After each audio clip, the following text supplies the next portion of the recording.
Здравствуйте, уважаемые коллеги! Сегодня у нас с вами состоится очередное заседание учителей основ религиозных культур и светской этики.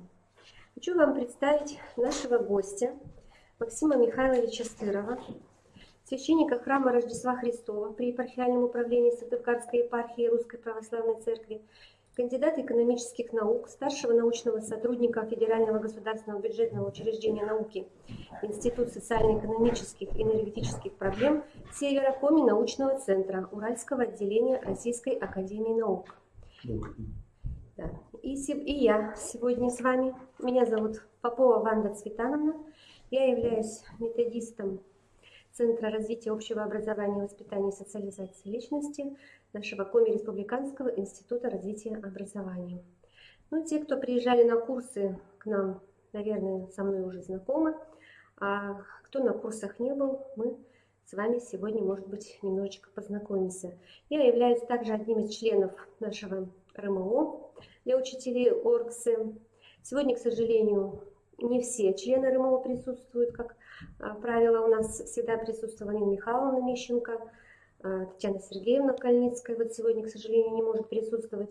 Но, тем не менее, в этом составе и те, кто подключаются, пожалуйста, будьте активными участниками нашего республиканского сегодняшнего заседания.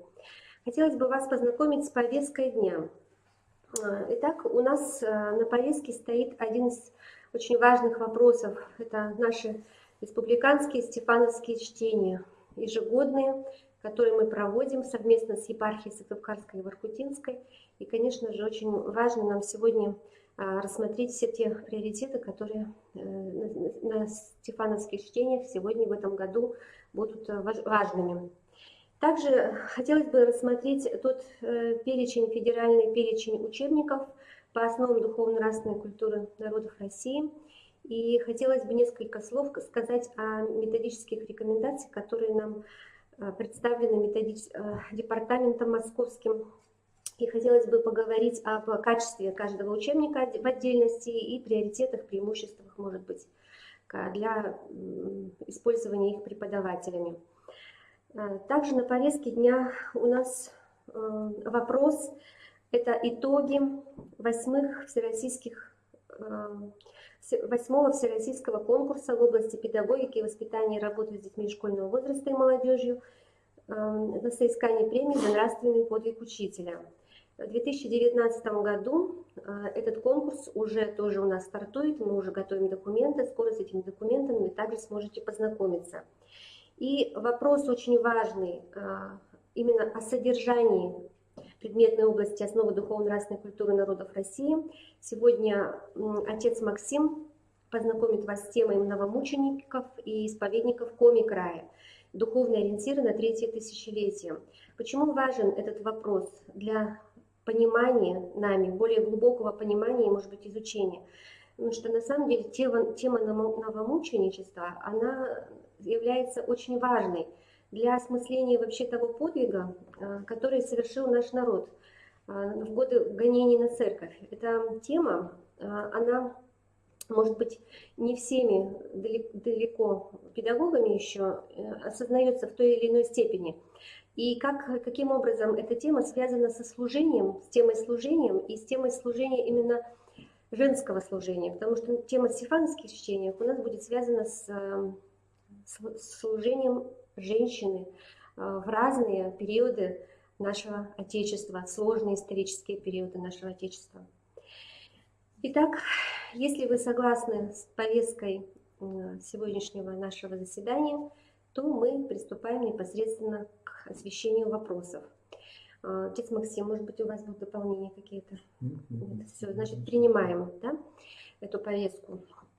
Итак, хотелось бы начать все-таки с приятного. Это о том конкурсе, который у нас всероссийский ежегодно проводится за нравственный подвиг учителя. И хотелось бы сказать о тех победителях, которые в этом году, в 2018 году прошедшем, заняли первые места. Итак, дипломом первой степени и денежной премией в размере 10 тысяч рублей победителя конкурса Целищеву Евдокию Георгиевну, директора Центра развития ребенка детского сада 112 города Сыктывкара за победу в номинации за организацию духовно-нравственного воспитания в рамках образовательной организации. Дипломом второй степени денежная премия в размере 5000 рублей победителя конкурса Холодыреву Ольгу Николаевну, учителя русского языка и литературы, школа номер 18 города Ухта, за работу, которая называется «Авторская программа «Ратники 21 века. Программа формирования базовых национальных ценностей учащихся 5-9 классов средствами предмета русский язык» и номинация «Лучшая программа духовно-нравственного и гражданско-патриотического воспитания детей и молодежи». Диплом второй степени и денежная премия в размере 5000 рублей победителю конкурса Петуховой Наталье Валерьевне, учителю истории и обществознания школы поселка Визендор Сысольского района, методическая разработка учебных занятий по модулю «Духовное краеведение Коми края». Номинация «Лучшая методическая разработка по предметам основ религиозных культур и светской этики». Дипломом третьей степени и денежной премией 5000 рублей победителя конкурса Рыбину Людмилу Ивановну, учителя русского языка и литературы, школы номер 12 имени Олега Кошевого, города Сыктывкара, в слове «Правда. Методические разработки серии занятий по русскому языку». Диплом третьей степени в денежной премии 5000 рублей победителю конкурса Герасимову Любовь Степановну, учителя русского языка и литературы, школа номер 4 с углубленным изучением предметов города Усинск. Видеопроект и разработка «Храм Воскресения Христова. Жемчужина популярного города». Номинация «Лучший образовательный издательский проект года». Диплом третьей степени и денежная премия 2500 рублей победителю конкурса Царук Жанне Александровне и заместителю директора по воспитательной работе и 2500 рублей Шароновой Тамаре Александровне, учителю истории и обществознания, школа поселка Воевож Сосногорского района, с программой комплексных мероприятий по гражданско-патриотическому воспитанию «Духовность. Источник воспитания» и номинация «Лучшая программа духовно-нравственного гражданско-патриотического воспитания детей и молодежи». Также такой приказ о том, чтобы направить вышеперечисленные 6 работ победителей для участия в межрегиональном этапе конкурса в Северо-Западном федеральном округе. Также в приказе было обозначено, кого необходимо наградить грамотой за вклад в духовно-нравственное образование и воспитание. Данный приказ размещен на сайте нашего института в разделе «Конкурсы для образовательных организаций». Полностью весь приказ, конечно же, я зачитывать сегодня не буду. Буквально хочу вас сориентировать, что данный конкурс, он имеет огромное значение в развитии потенциала, педагогического потенциала наших педагогов, в том, что в таких конкурсах необходимо обязательно участвовать, что это мы, во-первых, имеем системное представление об опыте работы. Также наша республика может быть представлена достойно на всероссийском уровне. За счет таких конкурсов повышается компетентность, потому что каждому педагогу оказывается некая консультация и поддержка. Поэтому, пожалуйста, Институт развития и образования он всегда принимает активное участие в консультировании при подготовке данного мероприятия. В ближайшее время мы проводим вебинар по поводу детальной проработки конкурсных мероприятий 2019 года. И я надеюсь, что вы будете в новостях отслеживать именно, когда этот вебинар будет проходить. Мы сейчас готовим также документацию по этому мероприятию. Есть такой вот нюанс один. Если в прошлом году мы говорили об авторских коллективах, которые будут участвовать в конкретных номинациях, то сегодня те представители конкурсантов, в единственном числе, которые подавали заявки, они имеют право быть лауреатами. Вот такая вот небольшая поправочка в условиях всероссийского конкурса мы вот обнаружили в этом году. Поэтому, когда вы будете знакомиться с положениями о конкурсе, вы тоже об этом должны знать и учитывать. То есть право быть лауреатом только если подаются документы от одного участника. Если позволите, перейду к следующему вопросу нашей повестки. Это у нас республиканские стефановские чтения. Наверняка из вас вы получили уже многие документы по этому конкурсу, поэтому по чтениям стефановским мы, наверное, не вправе называть его конкурсом только по той причине, что у нас все-таки это в основном участники выступают не для того, чтобы победить, а для того, чтобы заявить о своем опыте и рассказать, донести именно те важные моменты в плане просвещения друг друга, поддержки, взаимопомощи, может быть, оказания такого сотрудничества взаимополезного, чтобы с целью просвещения. Поэтому экспертная комиссия будет состоять из 3 человек. Это будут члены, руководители секций, члены, представители Института развития образования, также представители епархии Сыктывкарской и Воркутинской и, может быть, из представителей науки. Эта экспертная группа, она непосредственно на месте будет проводить экспертизу участников, всех тех, кто будет выступать, и тот, кто заявился.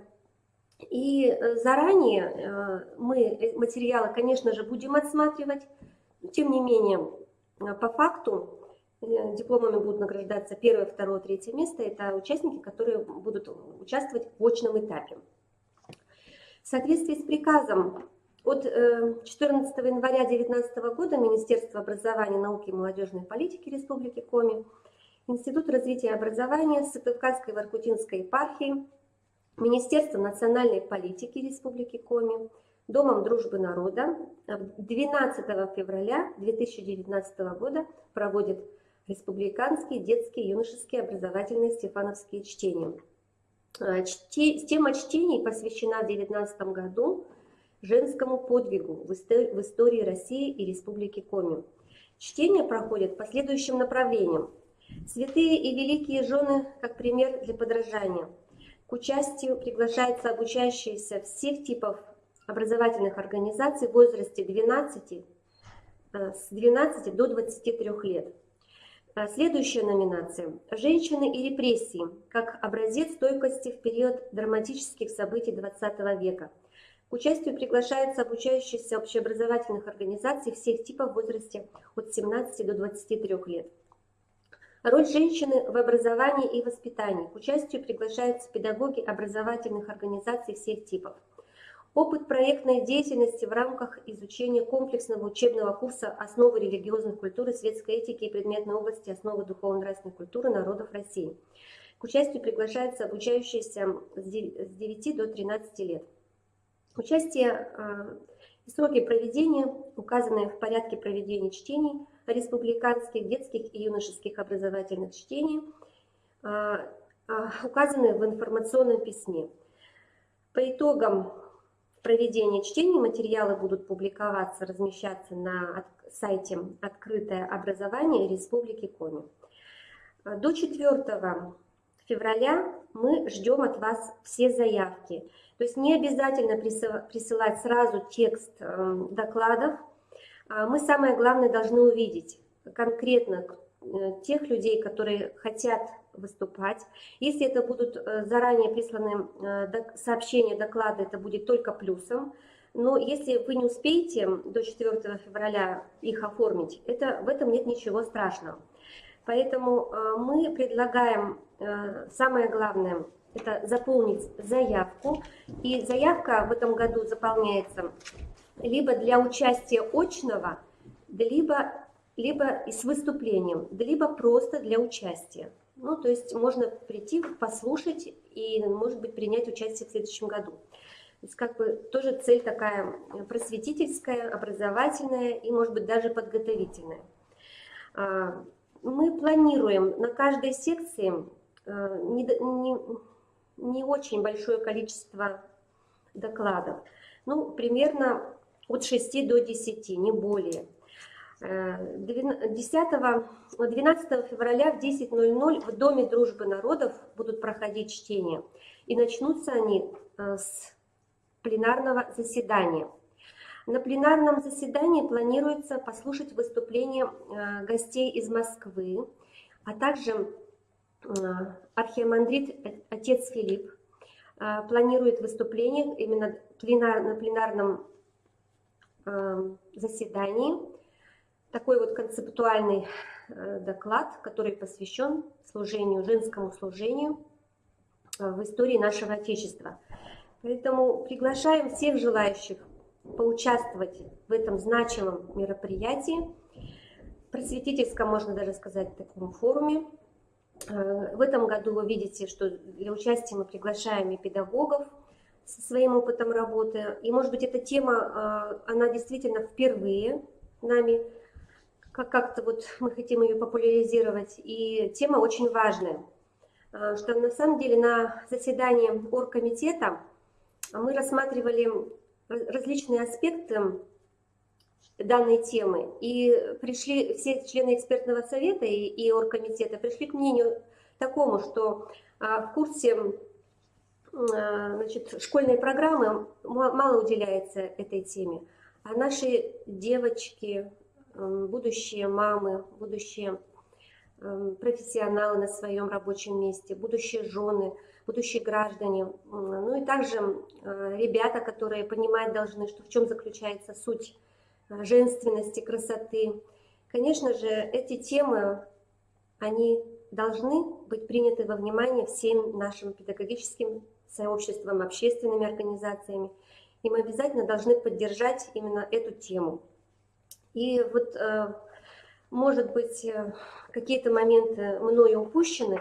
Информация в любом случае, она может быть мною обозначена не в полном объеме, которым бы мне хотелось, но просто по той причине, из-за того, что у нас недостаточно, может быть, времени сейчас. Хотелось бы, конечно, чтобы те, кто будут готовиться к данным мероприятиям, непосредственно общались с нами по нашим контактным телефонам. Основными организаторами являемся мы, методисты, Ичеткина Тамара Александровна и я, Попова Ванда Цветановна, Центр развития общего образования, социализации и воспитания личности. Контактный телефон наш для связи 28 60 11, добавочный у Тамары Александровны 317 и мой добавочный 330.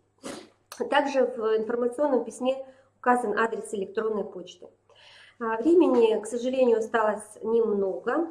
Мы очень надеемся, что вся наша общественность и педагогическая в том числе, она обязательно на своих каких-то мероприятиях обязательно будет стремиться к участию. И, естественно, будем готовы к сотрудничеству по данному мероприятию. Следующим вопросом на повестке дня является это методические рекомендации Департамента государственной политики в сфере общего образования Министерства образования и науки России, которые там были направлены от 19 января 2018 года. Данные методические рекомендации служат для нас ориентиром при подготовке предметной области основы духовно-нравственной культуры народов России уже в течение года. Мы этим документом пользуемся. И еще раз хотелось бы обратить ваше внимание на такие вот моменты. Чаще всего задаются вопросы по поводу, каким образом должна реализовываться данная область.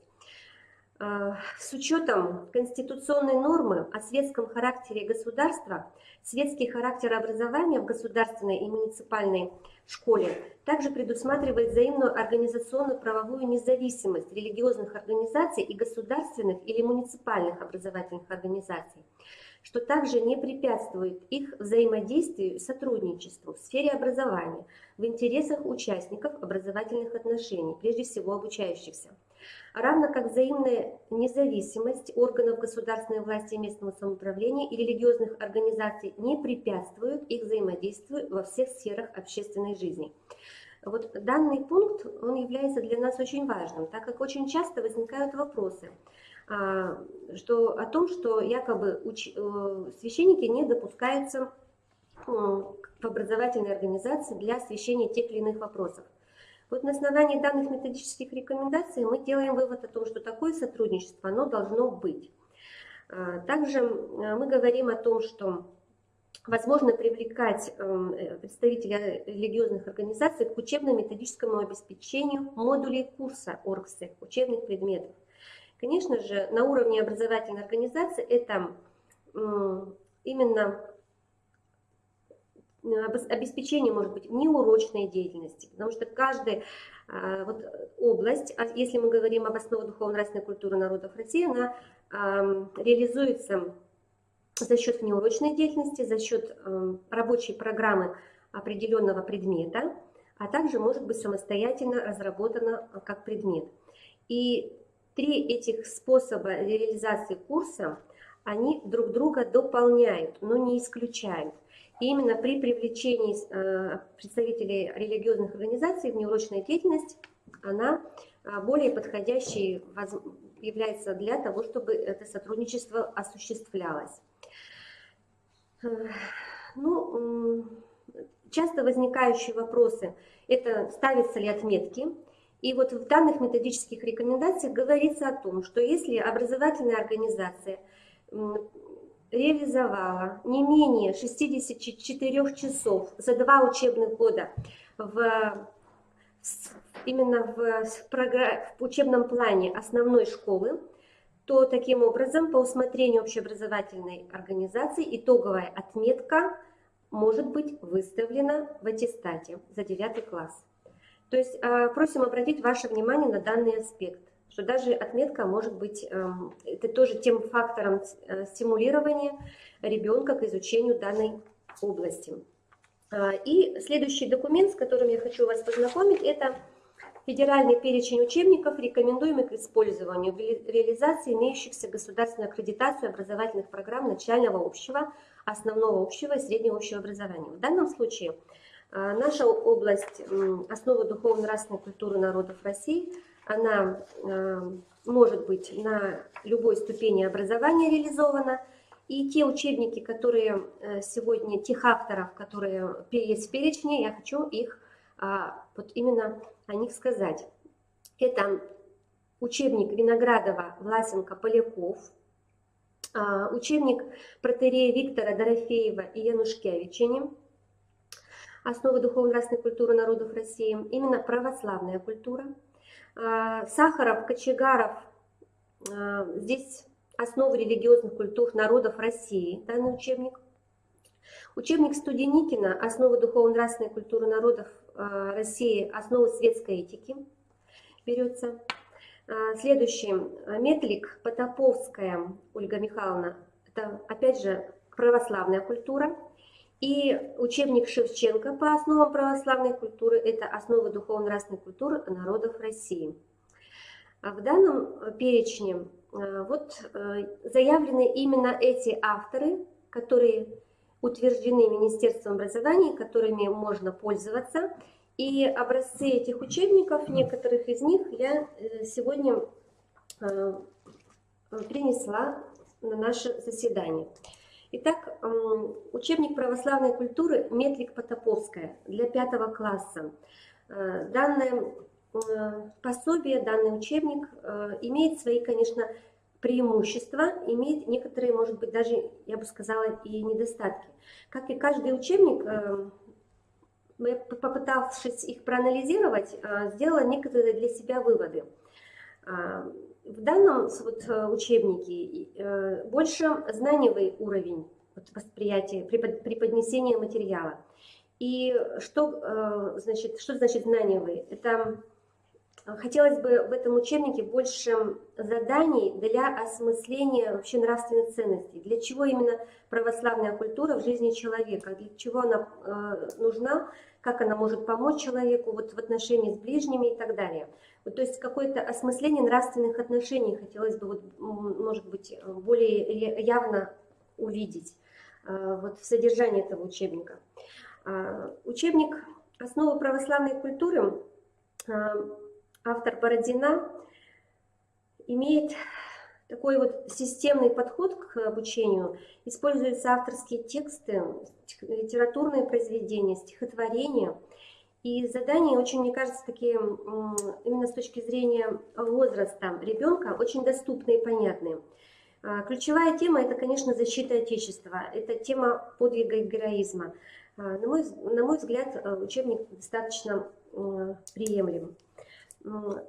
Учебник «Основы православной культуры». Автор Янушкевичини, протоиерей Виктор Дорофеев и Васечка. В данном учебнике, на мой взгляд, дается такое вот системное понимание православной культуры для учеников 4-х. И вот в данном случае я держу еще учебник Янушкевичини тоже и протоиерея Виктора Дорофеева. Это тоже основа православной культуры, но уже для 6 класса. И данные авторы, они помогают именно увидеть основной смысл регулирования нравственных отношений в жизни ребенка вот такого вот именно подросткового периода взросления. И в 6 классе не только исторические какие-то факты, история святых дана, но и даются такие реальные истории из жизни, в которых говорится действительно о несении подвига человеком, христианином. И вот на простой истории одной любви, казалось бы, историческая справка дается, но до глубины души меня, например, тронула история Маргариты Нарышкиной и Александра Тучкова, который был генералом во время войны 1812 года, войны с французами. В то время, конечно, нами больше как-то вот придается забвению, нежели история Великой Отечественной войны, а история нашей победы с Наполеоном, это, конечно, особая история и особое служение женщины, которая действительно была замужем за своим любимым человеком всего 6 лет, и 40 лет она несла подвиг монашеского служения. Именно храм Христа Спасителя стал памятником, который был посвящен всем тем пострадавшим людям именно в войне с Наполеоном. И каким образом храм Христа Спасителя стал памятником? То есть он вместил в себя вот ту историю, ту трагедию, ту победу, высочайший подвиг нашего народа, нашего служения. То есть это не просто памятник архитектуры, а вот когда читаешь этот текст, понимаешь и осмысливаешь, насколько каждое сооружение, но не само по себе исторический какой-то вот памятник, а именно возможность понять глубже историю своего Отечества, подвига наших людей, служения, героизма, любви к ближнему. И вот, казалось бы, история одной любви, но преподносится авторами чрезвычайно глубоко и не оставляет быть равнодушным. Я думаю, что это основной момент в преподавании основ православной культуры. Не просто факты, а именно понимание глубины событий и глубины человеческого служения и подвига. И также у нас есть такой вот учебник «Основы духовно-нравственной культуры народов России», автор Виноградова. Изучив данный учебник, есть, конечно, определенные достоинства в том, что изучается культура разных народов, проживающих на территории Российской Федерации. Очень много различных сказок, таких вот народов, проживающих на территории Российской Федерации, как, например, немцы, буряты. Ну, может быть, даже здесь меньше говорится о коми-народе, но тем не менее вот культурологический подход к преподаванию, он заключается в том, чтобы как можно больше узнать обо всем на свете. Очень много новых терминов, которые, к сожалению, может быть, не могут быть восприняты учениками 5 класса. Для того, чтобы воспринять эти термины, нужно иметь уже определенный опыт в области религиоведения. Но это, опять же, мой взгляд, может быть, он является субъективным. Но вот такая вот небольшая попытка проанализировать некоторые учебники мною была проведена такая вот оценка. Благодарю вас за внимание. Хотелось бы мне сказать, что курсы по основам духовно-нравственной культуры народов России планируется у нас провести в институте с 4 февраля по 9 февраля. К сожалению, с набором группы у нас пока проблемы, несмотря на то, что в методических рекомендациях Департамента Министерства образования говорится о том, что преподавать в данной области имеет специалист, прошедший специальную переподготовку, как повышение квалификации в объеме 144 часов. Но, тем не менее, вот данный модуль мы планируем на 36 часов, а проблема остается в реальной нашей действительности. Ну и для освещения следующего вопроса передаю слово отцу Максиму. Благодарю. Добрый день, дорогие друзья, коллеги. Я сегодня хотел бы рассказать о подвиге новомучеников в землекоме и в том ракурсе, который мог бы вам быть полезен именно для использования в уроках. Этот проект был инициирован Национальной библиотекой Республики Коми. Они выиграли грант от Фонда «Православная инициатива», на средства которого была создана передвижная выставка. Передвижная выставка находится в распоряжении Национальной библиотеки. Каждому из 17 новомучеников землекоми там посвящен отдельный сцен-плакат и один общий. Эта выставка перемещается по районам, она размещается в библиотеках, в домах культуры. Я думаю, что если вы обратитесь в Национальную библиотеку, то можно даже договориться о размещении на некоторое время и в вашем районе, в вашей школе или в вашем доме культуры. В разработке этой темы принимал участие методист Института развития образования, надеюсь, знакомый вам, Денис Владимирович Аксузьян. Как мы попытались на эту тему взглянуть? Я хотел бы прежде всего напомнить, что святость – это практическая реализация духовного делания, это конкретные плоды, те самые духовные плоды, которых читаем мы в послании Галатам: любовь, радость, мир, долготерпение, вера, благость, кротость, воздержание, которые просияли в отдельном человеке. И церковь имеет власть, данную ей от Бога, прославлять того или иного человека в лике святых. Для этого нужны определенные свидетельства, которые, это может быть или благочестивая жизнь, это может быть большой вклад в жизнь церкви и в деятельность государства, как, например, святители или благоверные князья. Это может быть монашеский подвиг, это многочисленная группа преподобных. Это может быть подвиг юродства, это святые, которые прославлены как блаженные. Это святые, которые занимались просветительской деятельностью, то есть несением света Христовой веры, это апостолы и равноапостольные. И, конечно, одна из самых многочисленных групп святых – это мученики. Всего в Республике Коми в годы гонений, в 30-е годы 20 века, пострадали и прославлены в лике святых около 90 человек. Из них, по представлению Сыктывкарской епархии, прославлены 17. И именно их мы и называем чаще всего новомученики Коми земли. Напомню, что у нас всего 21 святой на Коми земле. Из них первые 4 это святители: Стефан, Герасим, Петерин и Иона, это 14-15 век. И вот после них 17 человек, которые практически все пострадали в 1937 году. Только один из новомучеников, Дмитрий Спасский, был убит в 1918 году, все остальные казнены в 1937, причем достаточно короткий промежуток времени, август-сентябрь, вот именно в эти 2 месяца.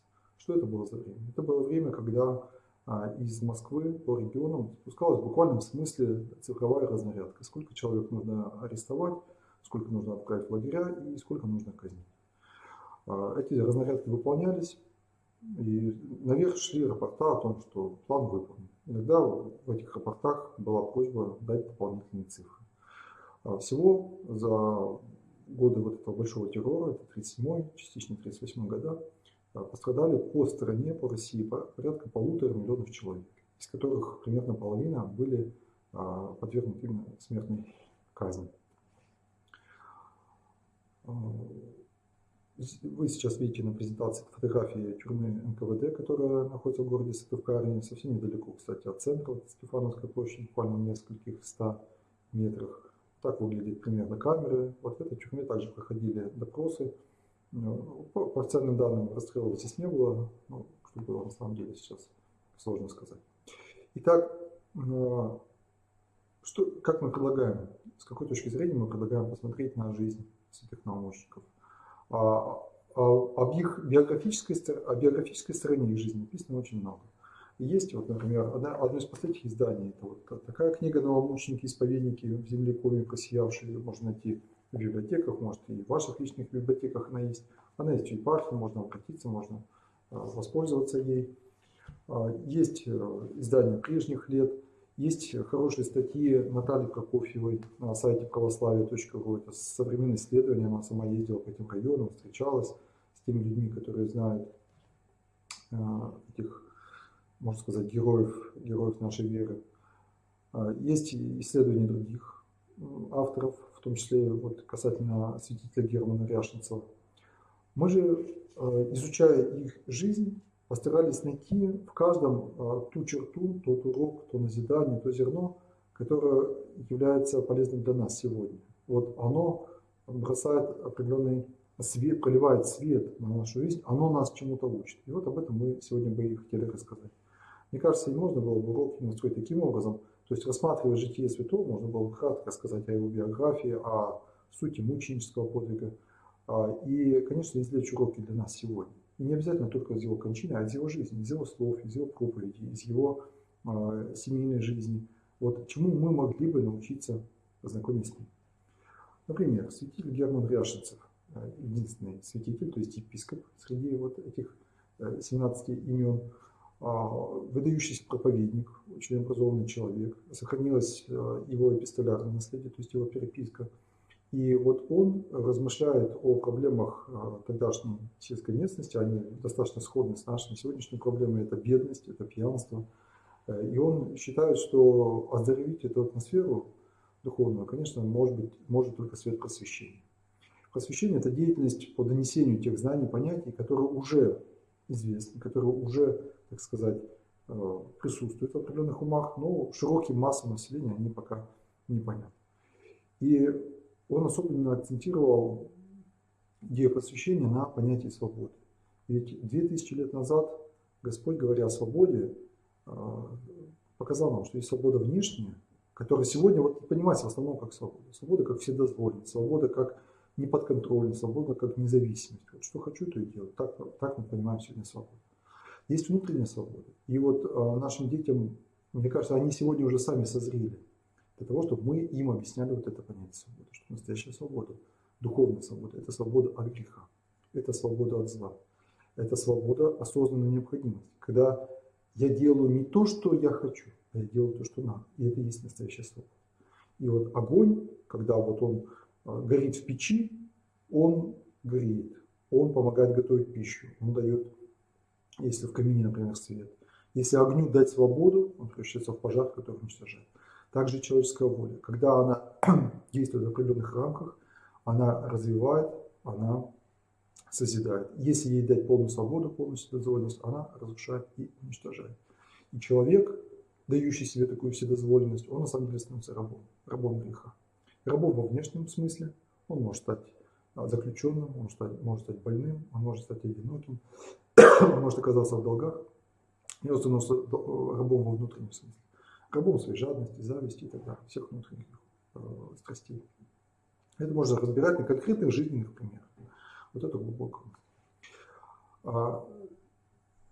Иерей Иоанн Попов, это следующий человек, на примере которого я хотел бы продолжить тему просвещения, образования.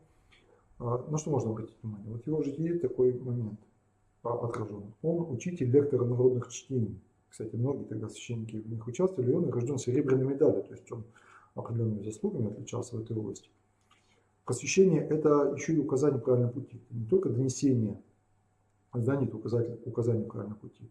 Вот, я привожу иногда пример одного своего знакомого, у которого есть прекрасная возможность для жизни, для самореализации. Он работает в престижной организации, у него есть ученая степень, у него есть материальный базис жизни. полный, но путь его к Богу весьма извилистый. Он вроде так и верит по-своему, но эта вера пока не действующая в нем. То есть она не перетекает в молитву, в участие в таинствах. И он страдает недугом пьянства. Вплоть до того, что он может несколько дней не появляться на работе. Вот это и есть. И когда я его спросил, в чем дело, то есть почему он не может победить этот недуг, он сказал, что это безделье. Безделье – это как раз духовная категория. Нет света, нет понимания, для чего человек живет, нет настоящей цели в жизни. И поэтому вот как раз таки все внешние обстоятельства вроде благоприятные, цели нет, и руки опускаются. И человек разрушает себя, разрушает свою семью, разрушает свое окружение. Светом истины для нас является Христос.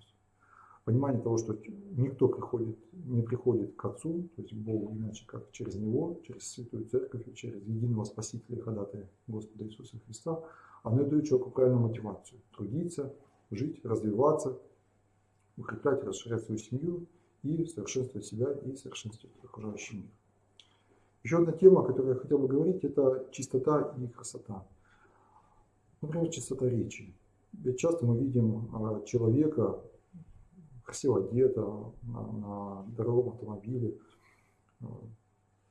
и слушая то, что он говорит, мы ожидаем, что речь будет соответствовать, что внутреннее содержание будет соответствовать внешнему. Да, действительно так должно быть. И надо ли говорить о том, мы уже как-то обсуждали на методическом объединении, что 2/3 населения России сегодня, ну и Японии в том числе, употребляет матерную брань. Вот это то, что загрязняет наше пространство. Сегодня в крупных городах, через каждые несколько сот метров салоны красоты, но через каждые несколько десятков метров мы слышим на улице вот эту ругань. Это слова, которые оскорбляют Бога, слова, которые оскорбляют наших родителей, наших детей, слова, которые являются в том числе и преступлением против государственной власти, потому что закон это запрещает. Вот отец Стефан Ермолин, он служил в Красной армии. Понятно, что в армии, как и на флоте, много брани нецензурной. А для священника дар слова, а он стал священником уже после службы в армии, это особый дар, потому что словом строятся отношения, словом созидается дружба, любовь, словом совершается таинство, крещение, покаяние. И само таинство священства тоже совершается словом епископа. Словом налагается крещение, словом снимается крещение, словом дается благословение. Все духовные вещи так или иначе проявляются через слово. И вот, пожалуйста, целый материал для разговора о важности слова и о недопустимости матерной брани. Вот еще человек, у которого сохранилась фотография, и не знаю, как вам, мне лично, даже уже по фотографии кажется, что человек действительно красив. Вот какая-то легкая улыбка, такая красота внутренняя, духовная светится на его лице. И сохранились воспоминания его земляков, односельчан, которые говорят, да, красивый. Михаил Ярогодский был у нас красивый. И жена его красивая, дети его красивые, семья его красивая, и дом его красивый. Все вокруг него красиво. Приходя с леса, старался всегда приносить цветы своим детям, своей супруге. И разве для нас это не урок? Разве это не тема для размышлений вот о наших городах, о наших селах, о тех бумажках, которые под ногами валяются, нами же брошенные, о тех красивых домах, которые кем-то построены, кем-то созданы, кем-то спроектированы, о той красоте, которая разлита вообще в целом в природе. Ведь всегда пейзажи вот, висят на стенах. И мы говорим, да, вот это красиво. Но это же Бог является творцом вот этой красоты. И в человеке это тоже должно соответствовать. Внутренняя красота духовная должна соответствовать внешней. А внешняя в определенном смысле является продолжением внутренней красоты. Можно, кстати, нередко увидеть, что человек даже не молодой, например, с морщинистым лицом, скажем, уже вроде бы, так сказать, прижатый к земле годами, он ведь является действительно духовно красивым, потому что и в нем светится вот эта вот легкость, улыбка, радость, любовь к окружающим людям. Можно даже такие картиночки подобрать и предложить на выбор, кто является, на взгляд школьников, более красивым. Иерей Палладий Попов из Ижинского района учился на врача, потом решил быть священником. Тема для разговора о здоровье. Что такое здоровье, как соотносится внутреннее духовное здоровье, физическое здоровье, откуда происходят болезни, насколько бы опустили наши больницы, если бы если наш народ перестал бы злоупотреблять алкоголем, курить. Ну вот пример. Встречаю как-то в больнице одного человека, который жалуется, вот у него рак гортани, он курит при этом, и виноватым в том, что вот он оказался в онкологическом корпусе, он считает не себя, он считает врача, который вовремя эту болезнь не распознал. Но очевидно же, что причина этой болезни, она очевидна. Простите за смешивание слов. Господь исцеляет, Христос. Вот если мы внимательно почитаем Евангелие, то мы видим, что больше всего чудес Господь совершает именно в сфере исцеления. Потому что исцеление – это наглядный знак прощения греха. Грех сковывает человека, грех создает болезнь. Прощение греха, покаяние в грехе освобождает человека от болезни. Ну и, естественно, даже в наглядном смысле, чем более здоровый образ ведет человек, тем меньше у него болезнь. Еще одна тема, которая беспокоит сегодня многих, это отношения с властью, отношения церкви с властью. Вот отец Дмитрий Спасский, который как раз был убит в 1918 году, он ведь был убит теми людьми, которые объявили себя новой властью. А он им не подчинился. Хотя церковь подчиняется государству. Она не отвергает государство, она его не боготворит. Она подчиняется вот в тех законах, которые касаются, скажем, налогового права, административного права. Но если власть является действительно властью, если она показывает заботу о людях, те же люди, которые пришли в село Устнем тогда, в 1918 году, они показали себя как бандиты, грабители, насильники. И поэтому он прямо сказал, что власть должна быть покорна Богу. Покорна в том смысле, что она должна создавать условия, чтобы люди могли приближаться, расти в духовном отношении. За это он пострадал, за это он был предан мученической кончине, за эти правильные обличительные слова. Отец Всеволод Потемкинский из села Симакова. Из протокола допроса одну фразу мы можем отметить. Реакционно настроенный тихонец. Кто такой тихонец? Тихонец в те годы это приверженец канонов. Это тот, кто не признает раскол, тот, кто не признает обновленчество, тот, кто признает патриарха Тихона. А ведь идея единства церкви, особенно сегодня, вот, когда церковный раскол, так сказать, происходит на наших глазах, она особенно актуальна. И вообще разговор о единстве. Что делает людей едиными? Что делает людей едиными в семье, в государстве, в церкви? Конечно, в глубине, в настоящей глубине, это вера, это всегда вера. Это ценности, это нематериальные, безусловно, факторы. Это те духовные ценности, те принципы, те нормы поведения, те упования, если хотите, которые людей соединяют. Переходя к разговору о семье, вспомним священника Николая Доброумова из Усть-Куломского района. Тогда на 1000 браков приходилось 1-2 развода, сегодня на 1000 браков приходится порядка 700 разводов. Как бы он посмотрел на это? Он, который нес подвиг воздержания, который, будучи в браке, нес подвиг супружеского целомудрия. О том, что, как бы он посмотрел на то, что каждый 4-й ребенок сегодня воспитывается в неполной семье, что не осуждают сегодня на брачной связи, сожительстве и так далее. Вот, пожалуйста, почва для разговора о том, что брак это тоже богоустановленный союз мужчины и женщины, что Бог сочетал того человека, не разлучает, что есть божественная тайна в любом супружестве. Отец Григорий Бронников, живя в Уссысольске, в столичном богатом городе, переходит служить на место отца в далекий Удовский район, в село Сёльдыб.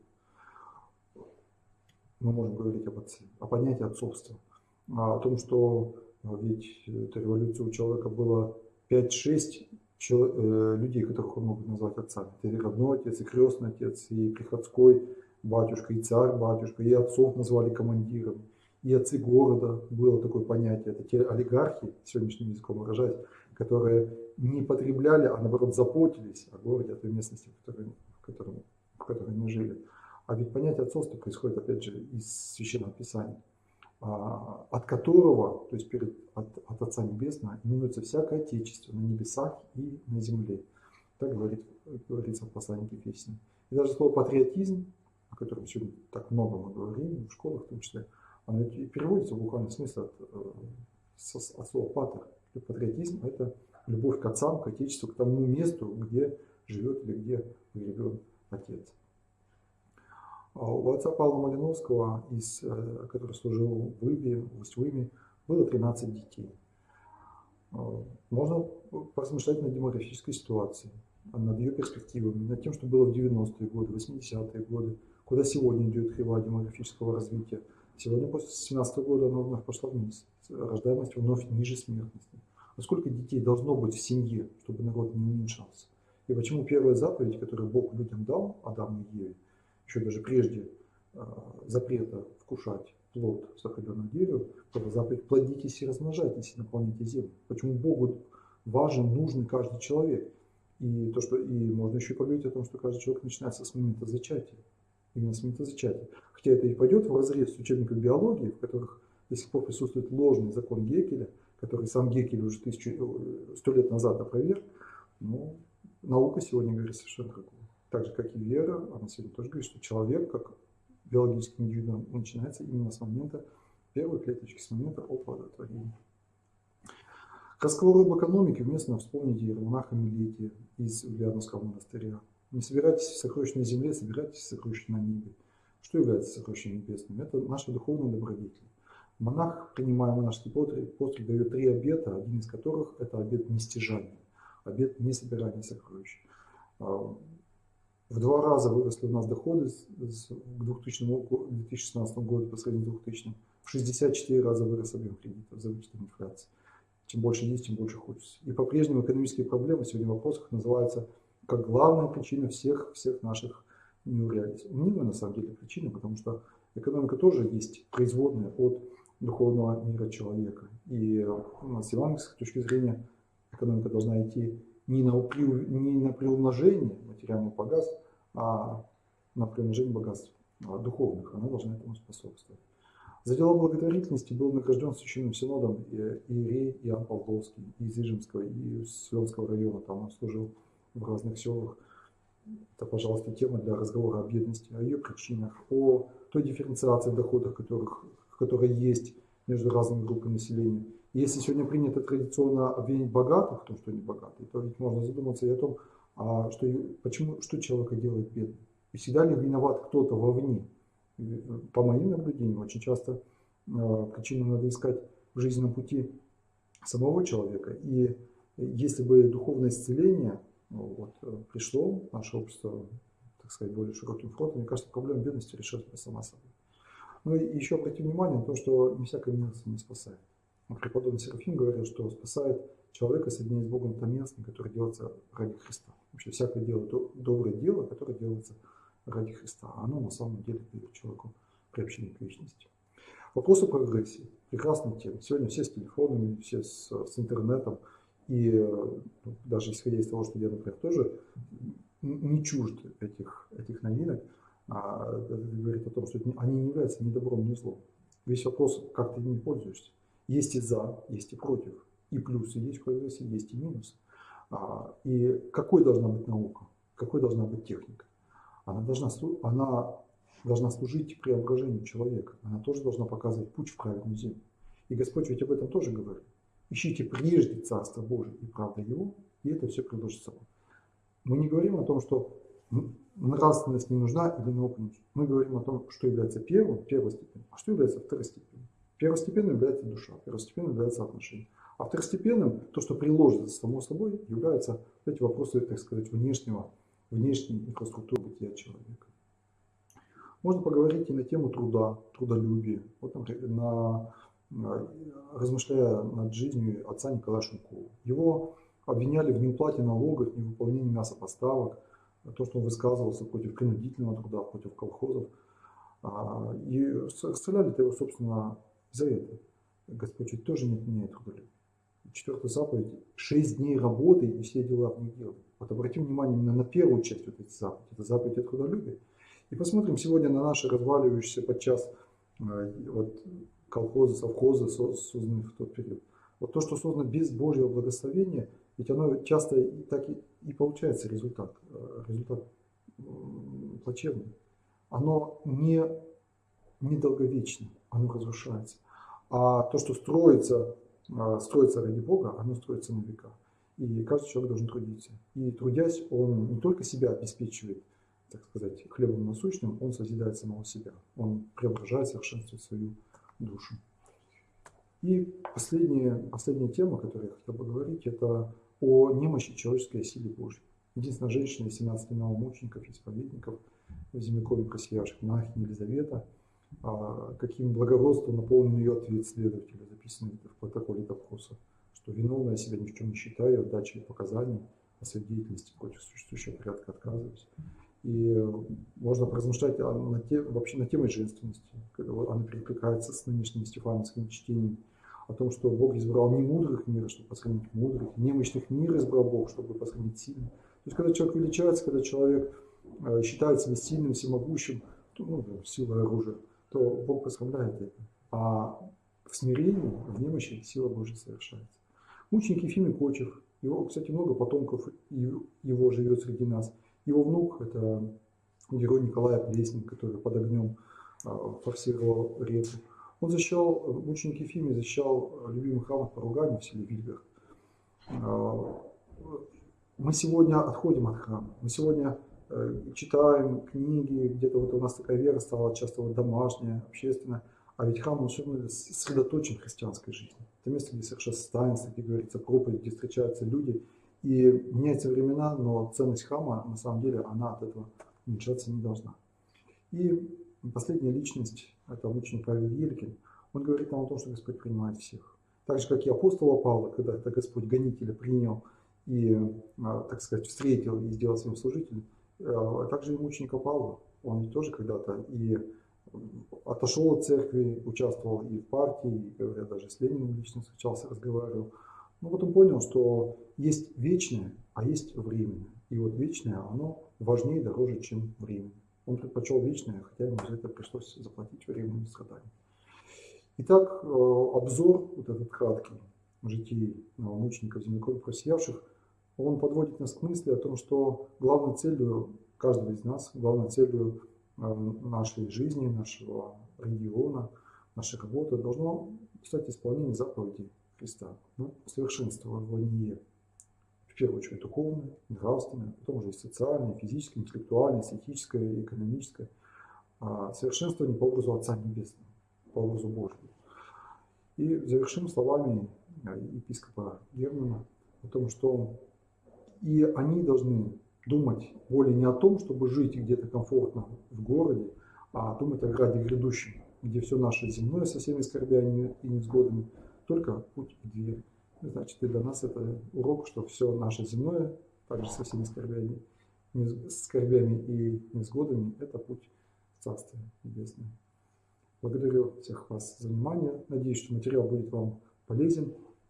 Презентация будет размещена, может быть, разослана даже, да? Всем, кто есть в этом списке рассылки. Постараюсь также статью передать. Написана статья, она есть сейчас на сайте Национальной библиотеки в разделе «Культурная карта Республики Коми». То, что я рассказал, там в чуть более развернутом виде.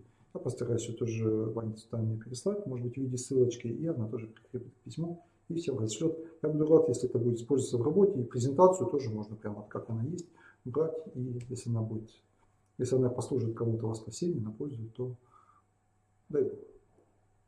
Благодарю вас, отец Максим.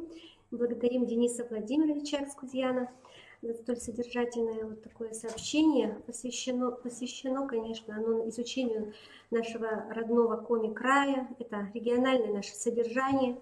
Это, можно сказать, готовый цикл уроков. Может быть, это в курсе внеурочной деятельности можно было бы рассказать об этом ребятам.